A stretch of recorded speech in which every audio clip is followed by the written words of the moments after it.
योगी सरकार में मंत्री रविंद्र जायसवाल ने वोट जिहाद की बात की है। उन्होंने कहा कि उनके कॉन्स्टिट्यूंसी में अल्पसंख्यक समाज के बहुत सारे ऐसे वोटर्स हैं जो एग्जिस्ट नहीं करते हैं, लेकिन उनके वोट हैं और ये लोकतंत्र के लिए तो खतरा है ही, सरकार के लिए भी खतरा है, क्योंकि इस तरीके के वोटर्स बाहर होने चाहिए। जिलाधिकारी का कहना है कि वो इसकी जांच कराएंगे। अब इस पर विपक्ष का क्या स्टैंड है? कांग्रेस के प्रदेश अध्यक्ष हमारे साथ हैं। अध्यक्ष जी, वोट जिहाद की चर्चा आपने भी सुनी होगी। देखिए, कल मैंने देखा, वो देखकर मुझे बहुत ही शर्मिंदगी महसूस हुई कि एक उत्तर प्रदेश सरकार का मंत्री अपना प्रोटोकॉल तोड़कर और अपनी गरिमा को गिराकर कल जिलाधिकारी के यहाँ स्वयं चलकर जाकर केवल और केवल फोटो कराने के लिए, फोटो सेशन कराने के लिए कल जाकर जिलाधिकारी के ऑफिस में जाकर ये वहां पर शिकायत दर्ज करते हैं।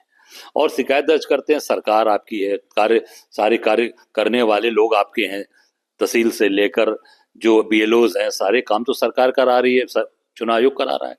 आप सरकार के मंत्री हैं और स्वयं आपने अपने पद की गरिमा को गिराकर जाकर वहां पर जाकर डीएम से मिलकर आप पत्रक दे रहे हैं, फोटो खिंचवा रहे हैं। मुझे लगता है कि पूरी तरीके से इन्होंने मंत्री पद की गरिमा को गिराया है और पूरी तरीके से जो मंत्रिमंडल की जो एक हनक होती है, धमक होती है, उसको पूरी तरीके से इन्होंने धूल दूसरित कर दिया। लेकिन वोट जिहाद पर तो आप कुछ कह ही नहीं रहे। इतना वोट जिहाद बिल्कुल है। ये फार्म 7 देकर ये लोग मुस्लिम एरियाज में, आप बनारस का हाल देख लीजिए, यही हाल है। मेठी में बीएलओ का आप देखिए, बीएलओ वहाँ किस तरीके से बीएलओ ने विरोध किया, भाजपा के लोग झगड़ा कर रहे हैं।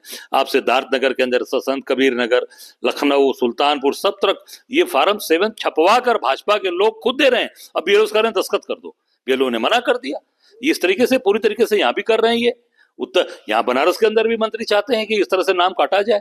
ये पूरी तरीके से केवल और केवल ये इन्होंने अपने मंत्रिमंडल का, अपने पद की गरिमा को गिराया और अपने मंत्रिमंडल की प्रतिष्ठा को इन्होंने पूरी तरीके से धूल दूसरित कर दिया। मुस्लिम वोटर्स जो एग्जिस्ट नहीं कर रहे हैं, अगर वो फर्जी तरीके से उनकी संख्या दिखाई जा रही है, वो अगर फर्जी वोटिंग होती है तो इसका फायदा तो कांग्रेस को ही होगा। नहीं, देखिए, मैं इतना ही कहना चाहूंगा, इतना जो बीएलओज ने सुसाइड किया, इतने बीएलओज मरे, मैं सबके घर गया, आप देख सकते हैं। इन्होंने पूरी तरीके से उससे गलत काम कराना चाहते थे। कहीं मुस्लिम वोट से लेकर और तमाम जो हिंदू वोट में भी जो इनको वोट नहीं मिलता है या जो सोचते कि हमारा है ये हमको नहीं मिलेगा, वो हर जगह इन्होंने कटवाने का प्रयास किया। पर बीएलओ ने बहुत जगह मना कर दिया और बेचारों ने मौत को गले लगा लिया, कहीं सुसाइड कर लिया, जहर खा लिया, आत्महत्या कर लिया, कुएं में कूद गए, फांसी लगा ली, पर गलत काम नहीं किया। इसी प्रकार ये काम कराना चाहते हैं। मुझे लगता है पूरी तरीके से केवल और केवल ये मुसलमान वोट पर टारगेट करके हिंदू और मुसलमान का संदेश देना चाहते हैं। ये काम नहीं करना और जाकर अपने पद और गरिमा को गिराना, ये भारतीय जनता पार्टी के लोगों का काम बना। मुस्लिम वोट से इनको टेंशन है, कटवाना चाहते हैं, आपको लग रहा है जबरदस्ती आप कह रहे हैं? देखिए, इनको हर वोट से टेंशन है, केवल मुस्लिम वोट से टेंशन नहीं है। इनके साथ है कौन? अब कौन वोट रह गया इनके पास? आप देख लिए उठाकर, अब कोई वोट इनको मिलने वाला नहीं है। क्यों? क्योंकि लोग इनकी असलियत को समझ गए कि केवल और केवल हिंदू और मुसलमान का भय दिखाकर ये हमको ठगते चले आ रहे हैं। न विकास की बात किया, न काम की बात किया, न कल कारखाने। बनारस में आज भी वही जाम लग रहा है, बनारस के अंदर आज वही गंदगी है, गंगा मैया में वही नाले गिर रहे हैं, गंगा मैया में वही जो क्रूज चला दिया है, उसमें आप देखिए पूरा मलजल गिर रहा है। कहीं पूरी तरीके से केवल और केवल व्यापार का केंद्र बना दिया बनारस को और सारे गुजरात के लोग बनारस को लूट कर ले जा रहे हैं। तो ये रविंद्र जायसवाल का डर क्या है? क्यों वो इस तरीके की बात? इसलिए कि हार रहे, काम नहीं किया ना, हार रहे हैं। जनता बिल्कुल इस बार इन सब लोगों की बुरिया बिस्तर बांधने वाली है। आपने मोदी का देखा, 7 राउंड चुनाव पर इनके जो सबसे बड़े आका थे वही 7 राउंड चुनाव हारे हैं। तो अभी सब पूरी तरीके से भारतीय जनता पार्टी की बुरिया बिस्तर बंध रही। तो घबरा कर अब ये पूरी तरीके से केवल और केवल वोट का बंटवारा, और इसी के लिए इन्होंने ये हथकंडा अपनाया है। और ये देखिए सबसे बड़ी बात कि मंत्री आज जिलाधिकारी को सर्किट हाउस से बुलाकर भी पत्र दे सकते थे, जिलाधिकारी को बुलाकर वहां दे सकते थे। हम लोग भी मंत्री रहे हैं, हमेशा अधिकारियों को सर्किट हाउस में बुलाकर जो भी वार्ता करनी होती थी, हम सर्किट हाउस में वार्ता करके उनको बता देते थे। उनको जो कागज है, जनता का काम था या कोई निर्देश था, वहां दे देते थे। ये स्वयं जा रहे हैं। इन्होंने अपने मंत्रिमंडल की पूरी गरिमा को धूल दूसरित कर दिया, पूरे मंत्रिमंडल को अपमानित किया है। कौन कौन हार रहा, क्या सूचना है? पूरे प्रदेश में, पूरे प्रदेश, बनारस में कौन कौन? पूरे प्रदेश में हारेंगे। आप देखिएगा ना, कोई प्रदेश में कोई जिला बाकी, क्योंकि बौखला गए।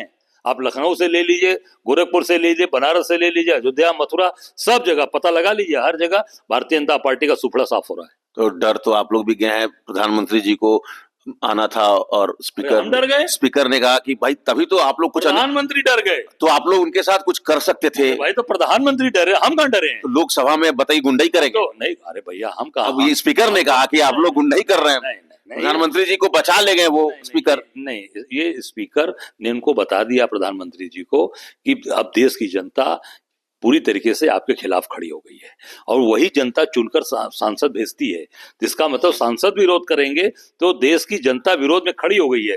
तो अब मत आइएगा, क्योंकि अब देश की जनता अब आपको पूरी तरीके से पद पे नहीं देखना चाहती, अब हटाना चाहती है कि बहुत हो गया, बहुत ठग लिए, अब जाओ भाई यहाँ से, अब ठगवा बिगवा को भेजने चाहती है। इस तरह से इनको आगाह कर दिया स्पीकर ने कि अब मत आइए, नहीं तो निश्चित तौर से ये जो भी सांसद हैं आपके भी और विपक्ष के सब लोग ये मिलकर आपका विरोध करेंगे। एक आखिरी सवाल, मुख्यमंत्री जी का एक बयान बहुत चर्चा में इस समय, उन्होंने कहा कि पुलिस पर अगर कोई गोली चलाएगा तो पुलिस जवाब में गोली चलाएगी ही, है ना। कानून व्यवस्था को बरकरार रखने के लिए गोली चलाना अगर जरूरी है तो पुलिस वो काम करेगी ही। कैसे देख रहे हैं इस बयान को? उसी पुलिस की वजह से योगी जी रोए थे लोकसभा में, भूल गए क्या? उसी पुलिस की वजह से, उसी पुलिस की प्रशासन की वजह से योगी जी लोकसभा में रोए थे, वो भूल गए। आप इस तरह से किसी भी सब प्रशासन में बैठे लोगों को खुली छूट मत दे दीजिए कि पूरे प्रदेश को और आम जनता को प्रताड़ित करें और उनकी फर्जी इनकाउंटर करें और फर्जी तरीके से उनको जेल भेजें। इस तरीके का अधिकार मुख्यमंत्री को नहीं है कि आप पुलिस को खुली छूट देकर आप उसको लोगों को प्रताड़ित कराइए। उसी पुलिस की वजह से योगी जी रोए थे। इंतजार करिए, समय फिर आने वाला है। तो ये कानून व्यवस्था को लेकर पुलिस को थोड़ा तो ताकत देनी ही होगी ना। पुलिस व्यवस्था को ताकत दी गई थी। योगी जी रोए थे ना लोकसभा में, रोए थे कि नहीं रोए थे? आप हमने सबने देखा था, खुद रो रहे थे चिल्ला चिल्ला कर। तो ऐसी इतनी ताकत मत दे दीजिए कि वो पूरी तरीके से निरंकुश हो जाए और पूरे प्रदेश को, आम जनता को बर्बाद कर दे।